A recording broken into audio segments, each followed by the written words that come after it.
আসসালামু আলাইকুম। তো আপনারা কিন্তু জানেন যে বাংলাদেশ সেনাবাহিনীর ট্রেড ওয়ানে টেকনিক্যাল পেশায় একটা সার্কুলার প্রকাশিত হয়েছে। তো আপনারা সেখানে আপনাদের নিজের হাতে থাকা মোবাইল ফোনটি দিয়ে ঘরে বসে কিভাবে একদম নির্ভুলভাবে নিজে নিজে আবেদন করবেন সেই পদ্ধতি আজকে আমরা এ টু জেড বিস্তারিত দেখিয়ে দেব। এর জন্য সম্পূর্ণ ভিডিওটি দেখবেন। তো সেনাবাহিনীর সৈনিক পদের টেকনিক্যাল পেশায় এখানে আপনাদেরকে আবেদন করার ক্ষেত্রে আপনাদের অবশ্যই এখানে এসএমএস এর মাধ্যমে এবং অনলাইনের মাধ্যমে আবেদন করতে হবে। তো প্রথমে কিন্তু আপনাদেরকে অবশ্যই এসএমএস এর মাধ্যমে আবেদন করতে হবে। তো কিভাবে প্রথমে এসএমএস করবেন সেটি আগে দেখিয়ে দেই। তো আপনারা আপনাদের মোবাইল ফোনের আপনারা ডাইরেক্ট আপনাদের মোবাইল ফোনের যে এসএমএস অপশন রয়েছে এসএমএস অপশনে চলে আসবেন। আসার পরে আপনারা উপরে যে নাম্বারটি দেখতে পাচ্ছেন এখানে দেখতে পাচ্ছেন 16222 এই নাম্বারে মূলত আপনাদেরকে প্রথমে এসএমএস পাঠাতে হবে। তো এই নাম্বারে আপনারা এই নাম্বারটি আপনারা টাইপ করবেন। টাইপ করার পরে আপনারা লিখবেন। তো আপনারা আপনাদের এসএমএস এর টাইপ অপশনে চলে যাবেন। যার পরে আপনারা এখানে কিন্তু সমস্ত আপনারা যে লেটারগুলো দিবেন সমস্ত লেটারগুলো কিন্তু বড় হাতের দিবেন। এখানে ছোট হাতের লেটার দিলে কিন্তু আপনারা আবেদন করতে পারবেন না। তো এখানে লিখবেন সৈনিক, স্পেস দিবেন। দেওয়ার পরে আপনাদের যে শিক্ষা বোর্ড রয়েছে অর্থাৎ আপনি যে বোর্ড থেকে পরীক্ষা দিয়েছেন বা পাশ করেছেন সে বোর্ডের প্রথম 3 অক্ষর লিখবেন। অর্থাৎ আমি যার আবেদন করছি সে কিন্তু ঢাকা বোর্ডের অর্থাৎ ঢাকার প্রথম DHA লিখেছে। তারপরে আপনারা আপনাদের যে এসএসসি রোল নাম্বার সেটি দেবেন। আমরা কিন্তু আপনাদের রোল নাম্বারটি দিয়ে দিয়েছি এবং আপনি কোন সালে পাশ করেছেন সেটি লিখবেন। তো তারপরে লিখবেন যে আপনাদের যে জেলা কোড রয়েছে সেই জেলা কোড লিখবেন। তো আপনারা আপনার জেলার জেলা কোড কোথায় পাবেন সেটি আমি দেখিয়ে দিচ্ছি। তো আপনারা যদি আপনাদের সেই সার্কুলারে চলে যান, যে সার্কুলারটি প্রকাশিত হয়েছে তো সেই সার্কুলারের একদম লাস্টে এবং শেষের দিকে চলে যাবেন। যার পরে এখানে আপনারা একটু ভালোভাবে দেখবেন যে এখানে কিন্তু সমস্ত জেলাসমূহের জেলা কোডগুলো দেওয়া রয়েছে। এখানে দেখতে পাচ্ছেন আপনাদের যে জেলা এবং আপনাদের জেলার পাশে জেলা কোডগুলো দেওয়া রয়েছে। তো আপনি দেখে নেবেন যে আপনার জেলার জেলা কোড কোনটি। এবং আরও একটি বিষয় দেখিয়ে দিই যে আপনি যখন আবেদন করবেন আপনি যে পদে বা যে ট্রেডে আবেদন করবেন সেই ট্রেডের কিন্তু ট্রেড কোড লাগবে। আমরা কিন্তু ড্রাইভার পদে আবেদন করছি। তো এখানে দেখতে পাচ্ছেন যে ড্রাইভার পদের ট্রেড কোড কিন্তু DVR। তো আপনি যে পদে আবেদন করবেন এখানে দেখতে পাচ্ছেন এই লাইনে কিন্তু আপনাদের ট্রেড কোডগুলো রয়েছে, এগুলো আপনারা দেখে নেবেন। তো আমরা আমাদের সেই মেসেজ অপশনে চলে যাই। তো আপনারা আপনাদের জেলা কোড লেখার পরে আপনারা যদি TTTI থেকে প্রশিক্ষণ প্রাপ্ত হয়ে থাকেন সেক্ষেত্রে আপনারা এখানে TTTI দিবেন। অথবা আপনি যদি সাধারণ প্রার্থী হয়ে থাকেন অথবা সাধারণভাবে কোনো কোর্স করে থাকেন সেক্ষেত্রে আপনি TT দিবেন। শুধু এখানে TT দিবেন শুধুমাত্র। আর যারা TTI থেকে প্রশিক্ষণ প্রাপ্ত তারা দেবেন TTI। এবং তারপরে আপনি যে ট্রেডে আবেদন করবেন সেই ট্রেডের ট্রেড কোড দেবেন। দেওয়ার পরে জাস্ট আপনারা যে এই উপরে যে নাম্বার দেখতে পাচ্ছেন এই নাম্বারে সেন্ড করবেন। সেন্ড করার পরে কিন্তু আপনাদেরকে এরকম একটা এসএমএস চলে আসবে। তো এখানে কিন্তু আপনাদের অবশ্যই আপনাদের মোবাইল ফোনের রিচার্জ অপশনে 300 টাকা রাখতে হবে, কারণ এখানে আপনাদের আবেদন করার ক্ষেত্রে 300 টাকা প্রয়োজন হবে এবং সেই টাকাটি আপনারা আপনাদের রিচার্জ অপশন থেকে তারা কেটে নেবে। তো এখানে দেখতে পাচ্ছেন এরকম একটি এসএমএস চলে এসেছে। তো এই এসএমএস আসার পরে আপনারা দেখবেন যে আপনাদেরকে টাইপ করতে বলবে। আমরা নিচে যেটি টাইপ করেছি এখানে দেখতে পাচ্ছেন এখানে আপনাদেরকে সৈনিক স্পেস ইএস স্পেস আপনাদের কিন্তু আপনাদের পিন নাম্বার দিবে। সেই পিন নাম্বার এবং আপনাদের যে মোবাইল নাম্বার দিয়ে আবেদন করবেন সেই মোবাইল নাম্বারটি লিখবেন। তো আমরা কিন্তু দেখতে পাচ্ছেন এখানে লিখেছি সৈনিক ইএস, তারপরে যে এখানে পিন নাম্বার সেটি দিয়েছি এবং তারপরে আমরা আমাদের মোবাইল নাম্বারটি দিয়ে দিয়েছি এবং জাস্ট সেন্ড করেছি। এবং তারপরে কিন্তু দেখতে পাচ্ছেন এখানে কংগ্রেস, এখানে কিন্তু আমরা যার আবেদন করেছি তার এখানে আবেদনটি সম্পূর্ণ হয়েছে সেটি দেখাচ্ছে। এই এসএমএসটি সেন্ড করার পরে আপনাদের দেখতে পাচ্ছেন মোবাইল ফোনে আরেকটি এসএমএস আসবে। এখানে দেখতে পাচ্ছেন আপনাদের ইউজার আইডি এবং এখানে পাসওয়ার্ডটি দিয়ে দিয়েছে। আপনারা আপনাদের পাসওয়ার্ড এবং ইউজার আইডি পেয়ে যাবেন। এটি দিয়ে আপনাদেরকে মূলত সেই ওয়েবসাইটে লগ ইন করতে হবে। তো এই ভিডিওটি সম্পূর্ণ দেখার পরেও আপনারা যারা নিজে নিজে আবেদন করতে পারবেন না আপনারা চাইলে আমাদের হোয়াটসঅ্যাপে যোগাযোগ করতে পারেন। আমরা কিন্তু আপনাদেরকে আবেদনটি করে দিতে পারবো। আপনারা কিন্তু ঘরে বসে একদম নির্ভুলভাবে আমাদের মাধ্যমে আবেদন করিয়ে নিতে পারেন। আপনারা কিন্তু যে কোনো চাকরিতে আমাদের মাধ্যমে চাইলে আবেদন করিয়ে নিতে পারেন। তো অবশ্যই আপনারা আমাদের হোয়াটসঅ্যাপে যোগাযোগ করবেন। তো চলুন আমরা ওয়েবসাইটে চলে যাই। তো আরও একটি কথা, এখানে কিন্তু আপনাদেরকে এসএমএস করার জন্য অবশ্যই একটি টেলিটক সিমের প্রয়োজন হবে। টেলিটক সিম ব্যতীত কিন্তু অন্য কোনো সিম দিয়ে আপনারা এখানে এসএমএস এর মাধ্যমে পেমেন্ট করতে পারবেন না।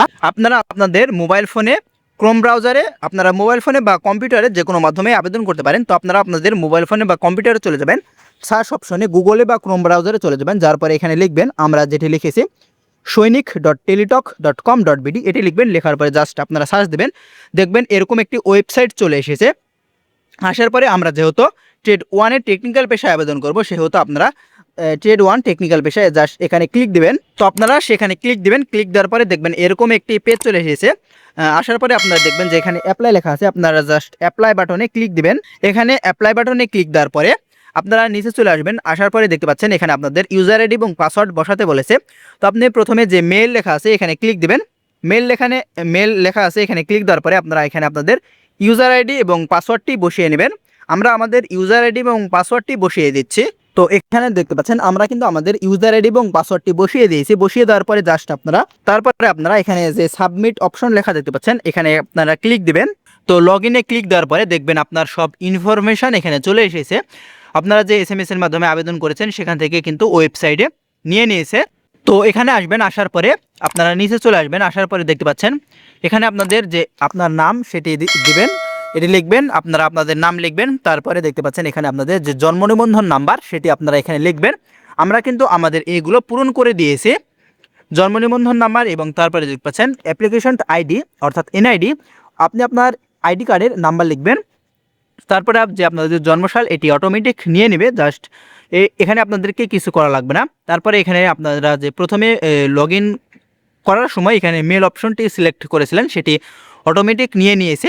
তারপরে আপনারা আপনাদের যে ধর্ম সেটি সিলেক্ট করবেন। তো আমরা আমাদেরটি সিলেক্ট করে দিয়েছি এখানে ইসলাম, এবং আপনাদের যে ন্যাশনালিটি সেটি অটোমেটিক সিলেক্ট থাকবে, এটি রেখে দেবেন। এবং তারপরে নিচে চলে আসবেন। আসার পরে আপনারা আপনাদের বাবার নাম এখানে লিখবেন। আপনার বাবার আইডি কার্ডে যেভাবে লেখা আছে আপনারা সেম টু সেম এখানে সেভাবে লিখে দেবেন। তারপরে এখানে আপনারা আপনাদের বাবার স্ট্যাটাস, অর্থাৎ এখানে আপনাদের বাবা যদি জীবিত থাকে সেক্ষেত্রে আপনারা অ্যালাইভ দেবেন। তো এখানে আপনারা ক্লিক দিবেন। ক্লিক দেওয়ার পরে দেখতে পাচ্ছেন আপনার বাবা যদি জীবিত থাকে সেক্ষেত্রে অ্যালাইভ দেবেন, আপনার বাবা যদি মৃত হয় সেক্ষেত্রে লেট দেবেন। এবং আপনার বাবা যদি প্রবাসী হয়ে থাকে সেক্ষেত্রে, অর্থাৎ আপনার বাবা যদি বিদেশে থেকে থাকে সেক্ষেত্রে প্রবাসী, এটি ক্লিক দিবেন। তো আমি যার আবেদন করছি তার বাবা যেহেতু জীবিত আছে সেক্ষেত্রে আমি অ্যালাইভ দিয়ে দিচ্ছি। অ্যালাইভ দেওয়ার পরে দেখতে পাচ্ছেন আপনার বাবার NID কার্ডের নাম্বার চাচ্ছে। তো আপনি আপনার বাবার NID কার্ডের নাম্বারটি দিয়ে দিবেন। এবং তারপরে দেখতে পাচ্ছেন আপনার মায়ের নাম চাচ্ছে এখানে, আপনারা আপনাদের মায়ের নামটি এখানে দিয়ে দিবেন। এবং আপনারা আপনাদের মা যদি জীবিত থাকে সেক্ষেত্রে অ্যালাইভ দেবেন, এবং যদি মৃত থাকে লেট দেবেন। এবং যদি বিদেশে থেকে থাকে সেক্ষেত্রে প্রবাসী দেবেন। এখানে ক্লিক দিলে দেখতে পাবেন যে সমস্ত অপশন চলে এসেছে। তো এখানে আমরা অ্যালাইভ দিয়ে দিচ্ছি, তার মা যেহেতু জীবিত রয়েছে। এবং তারপরে আপনাদের মায়ের NID কার্ডের নাম্বার যাবে। তো আপনারা আপনাদের আম্মার NID কার্ডের নাম্বারটি দিয়ে দেবেন। তারপরে এখানে আপনাদের উচ্চতা, অর্থাৎ আপনি কত ফুট কত ইঞ্চি সেটি এখানে দিয়ে দেবেন। এখানে আপনারা যত ফুট সেটি এখানে লিখবেন। এবং তারপরে নিচে এখানে আপনারা কয় ইঞ্চি সেটি এখানে লিখবেন। এবং তারপরে আপনাদের ওজন এখানে সিলেক্ট করে দেবেন। আমি যারা আবেদন করছি তার ওজন যেহেতু 62 কেজি, সেহেতু আমি এখানে 62 দিয়ে দিয়েছি। এবং কত গ্রাম, অর্থাৎ কত কেজি কত গ্রাম সেটি নিচে দিয়ে দেবেন। তো এখানে কত গ্রাম আপনি সেটি দিয়ে দেবেন। তারপরে আপনাদের যে ডিস্ট্রিক্ট, অর্থাৎ আপনার যে জেলা সেটি এখানে লিখে দেবেন।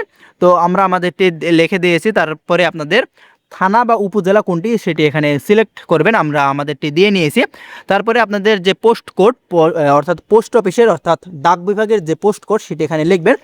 তো আপনারা অনেকে আপনাদের পোস্ট কোড খুঁজে পান না, এটি কিন্তু আপনারা আপনাদের আইডি কার্ডে বা আপনার যদি আইডি কার্ড না থাকে সেক্ষেত্রে আপনার বাবার আইডি কার্ডের পেছনে দেখবেন আপনাদের যে পোস্ট কোড সেটি লেখা রয়েছে। তো সেই সংখ্যা অর্থাৎ 4টি সংখ্যা হয়ে থাকে, সেই 4টি সংখ্যা এখানে বসিয়ে দেবেন। তারপরে আপনাদের গ্রামের নাম কি সেটি আপনাদের গ্রামের নামটি এখানে লিখে দেবেন। এবং আপনাদের হাউস নাম্বার যদি থাকে সেক্ষেত্রে আপনারা আপনাদের হাউস নাম্বারটি এখানে লিখে দেবেন। তো তারপরে এখানে কিন্তু আপনাদেরকে দিতে হবে যে আপনি কোথা থেকে প্রশিক্ষণ গ্রহণ করেছেন সেটি কিন্তু এখানে বসাতে হবে। তো আপনারা যেখান থেকে প্রশিক্ষণ গ্রহণ করে থাকেন না কেন আপনাদের সার্টিফিকেট অনুযায়ী এখানে আপনারা সঠিক ইনফরমেশনটি বসিয়ে দেবেন। তো আমরা আমাদেরটি বসিয়ে দিচ্ছি। এখানে দেখতে পাচ্ছেন ট্রেনিং সেন্টারের নাম, অর্থাৎ আপনি যে ইনস্টিটিউট থেকে প্রশিক্ষণ করেছেন সেই নামটি এখানে দেবেন। এবং আপনি কত সালে সেই কোর্স কত সালে পাশ করেছেন সেটি এখানে লিখবেন। এবং আপনার যে ট্রেড কোর্স সেটির নাম কি সেটি এখানে বসিয়ে দেবেন। তারপরে আমি যেহেতু ড্রাইভিং লাইসেন্স যে আবেদন করছে সে কিন্তু ড্রাইভার পদে আবেদন করছে, তো ড্রাইভার কোর্সের ইনফরমেশনগুলো কিন্তু আমি উপরে আপনাদেরকে দেখিয়ে দিয়েছি, সেগুলো কিন্তু বসিয়ে দিয়েছি। এবং তারপরে আপনাদের লাইসেন্স, তার যেহেতু লাইসেন্স নাই সেহেতু আমি এখানে নো দিয়ে দিলাম। এখানে ড্রাইভিং লাইসেন্স না থাকলেও কিন্তু ড্রাইভার পদে আপনারা আবেদন করতে পারবেন, কিন্তু আপনাদেরকে কোর্স থাকতে হবে, অর্থাৎ আপনি যে প্রতিষ্ঠান থেকে কোর্স করেছেন সেই প্রতিষ্ঠানের ইনফরমেশান এখানে দিতে হবে। এবং এখানে আপনাদের যে অথরিটি নাম্বার সেটি কিন্তু আমরা এখানে বসিয়ে দিয়েছি, আপনারা আপনাদেরটি বসিয়ে দেবেন। তারপরে এখানে আপনারা এগুলো পড়ে নেবেন। এখানে ফৌজদারি মামলায় যদি আপনি সাজাপ্রাপ্ত হয়ে থাকেন সেক্ষেত্রে কিন্তু এখানে আবেদন করতে পারবেন না, অর্থাৎ এখানে আপনি নো দিয়ে দেবেন এবং তারপরে আপনি যদি ইতিপূর্বে কোথাও চাকরি করে থাকেন সরকারি প্রতিষ্ঠানে, সেক্ষেত্রে আপনি ইয়েস দিবেন এবং আপনি যদি সেখান থেকে চাকরি ছেড়ে দিতে চান সেক্ষেত্রে কিন্তু সেই সরকারি প্রতিষ্ঠানের একটা ছাড়পত্র প্রয়োজন হবে এবং আপনি যদি চাকরি না করে থাকেন সেক্ষেত্রে নো দিয়ে দেবেন। তো সে যেহেতু চাকরি করেনি কোনো প্রতিষ্ঠানে এর আগে, সেক্ষেত্রে নো দিয়ে দিলাম। তারপরে যে অপশনগুলো রয়েছে এগুলো আপনি পড়ে নেবেন এবং আপনি আপনার মতন করে দিয়ে নেবেন। তো এইগুলো কিন্তু আপনি সবগুলোই নো দিয়ে দিবেন, সেক্ষেত্রে আপনার কোনো সমস্যা বা কোনো ঝামেলা হবে না। তো আমরা এখানে সমস্ত কিছুই নো দিয়ে দিয়েছি। তো আপনারা এখানে সব কিছুই নো দিয়ে দিবেন এবং তারপরে আপনাদের যে কোয়ালিফিকেশান অর্থাৎ শিক্ষাগত যোগ্যতা কি সেটি কিন্তু এখানে বসাতে হবে। তো আপনারা যদি সায়েন্স থেকে হয়ে থাকেন সায়েন্স দেবেন, আপনারা যদি আর্টস থেকে হয়ে থাকেন আর্টস দেবেন বা কমার্স থেকে হয়ে থাকলে কমার্স দেবেন। তো এটি কিন্তু এসএসসি ইনফরমেশান। তো আমরা আমাদেরটি বসিয়ে দিয়েছি, এখানে দেখতে পাচ্ছেন। সে যেহেতু সায়েন্স থেকে সায়েন্স দিয়েছি এবং আপনারা আপনাদের শিক্ষা বোর্ড দেবেন, সে যেহেতু ঢাকা বোর্ডের ঢাকা দিয়েছি এবং আপনি কত সালে পাশ করেছেন সেটি দিবেন এবং আপনাদের যে রোল নাম্বার অ্যাডমিট কার্ডের রোল নাম্বার সেটি দিবেন এবং আপনাদের জিপিএ কোনটি সেটি বসিয়ে দিবেন। আপনি যদি এইচএসসি পাশ করে থাকেন সেক্ষেত্রে আপনারা আপনাদের এইচএসসির ইনফরমেশানগুলো এখানে বসিয়ে দেবেন। তো সে যেহেতু এইচএসসি পাশ করেনি আমরা তারটি বসাইনি।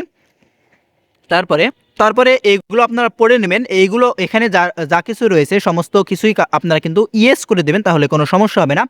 তো আমরা সবগুলো দেখতে পাচ্ছেন ইয়েস করে দিয়েছি। তো আপনারা এগুলো পড়ে নেবেন এবং সবশেষে এখানে দেখতে পাচ্ছেন আপনাদের ছবি প্রয়োজন হবে। তো আপনারা 300x300 পিক্সেলের একটা ছবি তৈরি করে নেবেন, আগে থেকে ছবি কিন্তু তৈরি করে রাখবেন আপনারা। এবং ছবি এখানে কিন্তু আপনারা এখানে আপলোড অপশন থাকবে, এখানে আপনারা ক্লিক দেবেন। ক্লিক দেওয়ার পরে কিন্তু আপনাদের ফোনে চলে যাবে এবং ফোনে যাওয়ার পরে আপনারা আপনাদের সেই আগে থেকে তৈরি করা ছবিটি ওখানে জাস্ট আপনারা সিলেক্ট দেবেন। দেওয়ার পরে দেখতে পাচ্ছেন এখানে নিয়েছে অটোমেটিক কিন্তু নিয়ে নেবেন সেখানে ক্লিক দেওয়ার পরে। তো এখানে দেখতে পাচ্ছেন সিলেক্ট এ ফটো, এখানে ক্লিক দিলে কিন্তু আপনারা মেমোরিতে চলে যাবেন। তো সেখান থেকে মূলত আপনারা ছবিটি বসিয়ে দেবেন। তারপরে আপনাদের সমস্ত কিছু পুনরায় আপনারা মিলিয়ে নেবেন যে কোনো কিছু ভুল আছে কিনা। সব কিছু ঠিকঠাক থাকলে আপনারা জাস্ট এখানে সাবমিট অপশনে ক্লিক দিবেন। তো ক্লিক দেওয়ার পরে আপনাদের কিন্তু আবেদনটি সম্পূর্ণ হয়ে যাবে এবং আপনাদের দেখতে পাবেন যে অ্যাডমিট কার্ড চলে এসেছে এবং সেখান থেকে আপনারা জাস্ট ডাউনলোড দিয়ে নেবেন। ডাউনলোড দিয়ে সেটি আপনারা প্রিন্ট করে নেবেন এবং আপনাদের মাঠের এসএমএস আসলে আপনারা মাঠ করতে চলে যাবেন। তো আপনাদের যদি আরও কোনো কিছু জানার থাকে অবশ্যই আপনারা আমাদের ভিডিওর কমেন্ট বক্সে জানিয়ে যাবেন, আমরা আপনাদের কমেন্টের রিপ্লাই দেবো। ধন্যবাদ সবাইকে।